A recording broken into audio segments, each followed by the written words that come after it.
It's hard to imagine life without money. Like seriously, how would we even pay for our morning coffee without it? But the invention of money wasn't some eureka moment. It evolved over thousands of years from bartering to precious metals to digital entries on our screen. So let's dive into the history of money and discover how it shapes our world. Okay, before we have paper money, coins, or even precious metals, people use something called barter to exchange goods. That's where someone might trade their extra wheat for some new shoes. And to be clear, trading stuff for stuff isn't a bad idea.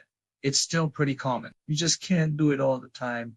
So you have extra wheat and your friend Sally needs some. But what if Sally doesn't want wheat? She wants new shoes. Now, you can't trade them direct. You need an intermediary, a middleman to trade each person what they want. Enter the middle. But why does he have to use his own goods for the trade? Why not just use something everyone wants? Enter commodity money. So instead of trading actual goods, people started trading things that everyone wanted and valued. Salt was one of the first commodities used for this purpose. In ancient Rome, soldiers were even paid in salt. The Latin word for salt was salarium, which evolved into the English word salary. Pretty cool. These days, though, not so much. Also in ancient China, the little red beans used to play mahjong were once used as money along the West African coast. Cowrie shells were used as currency for hundreds of years. And in the Americas, the cacao bean. Yes, the one found in chocolate was used as a form of money. Basically, any good that's durable, portable, and rare can work as commodity money. But here's a problem with using commodities as money. Let's say you buy a bag of cacao beans and then decide to hold on to them for a while, maybe until you can buy a new goat with them. But then a hurricane comes and ruins your cacao beans. Now, they aren't worth anything. Or maybe you find some new money and think it's a great investment. Then one day the government shows up and takes your money because they say it's counterfeit. When you use a good as money, you lose control of its value. In around 600 BC, a small kingdom located in what is now Western Turkey called Lydia solved this problem. They became the first civilization to create coin. Instead of stamping symbols onto bars of metal, Lydian kings stamped their coins with images and the amount of metal in each coin, ensuring its purity and weight. That way no one could fool buyers with fake coins. Eventually, other kingdoms and empires across the world followed suit, creating their own currencies. The Greek city of Athens, for example, minted coins bearing the image of the goddess Athena. Roman coins often showed the emperors who ruled at the time. Nowadays, though, coins aren't usually minted with pictures of leaders. Instead, they show national landmarks or important events. Coins were great, but carrying around heavy sacks of metal was a pain. So it's no surprise that paper money came next. Legend has it that the Chinese invented paper money during the Tang dynasty, roughly between the 7th and 10th century. People could deposit their values in a government office and get notes saying that they that stuff back plus a bit of interest. But there's no proof that these notes were used as currency. Instead, historians generally agree that paper money first appeared during the Song dynasty around the 11th century. At this point, China was a bustling place with busy markets and lots of trade going on. Coins were convenient.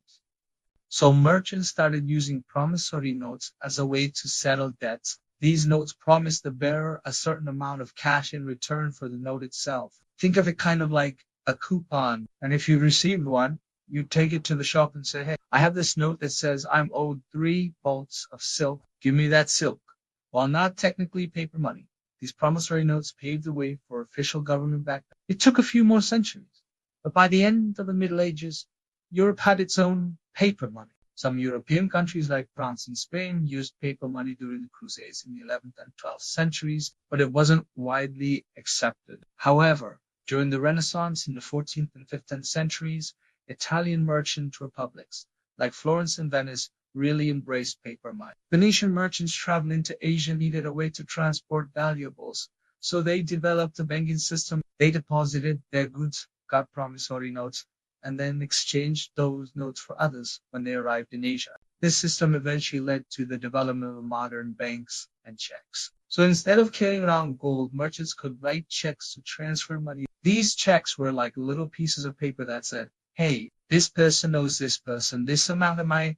They were extremely helpful during the Renaissance, especially during trade fairs when people could write checks to buy things instead of needing bags of gold. For a long time, the rest of Europe was like, paper money is great, but we don't trust it. Finally, in the 17th century, the Swedish banker and economist Johann Palm struck a deal with the king. He agreed to set aside gold equal to the amount of money he planned to print. And guess what? No funny business. Palm kept his promise and printed a bunch of paper money backed by gold. This meant that each unit of paper money represented a share of the gold Palm had set aside. If anyone thought Palm was scamming them, they could turn in their money for real gold. Eventually, other nations followed this model, establishing banks and setting aside precious metals to back up their paper currencies. Nowadays, most countries' currencies are no longer tied to precious metals.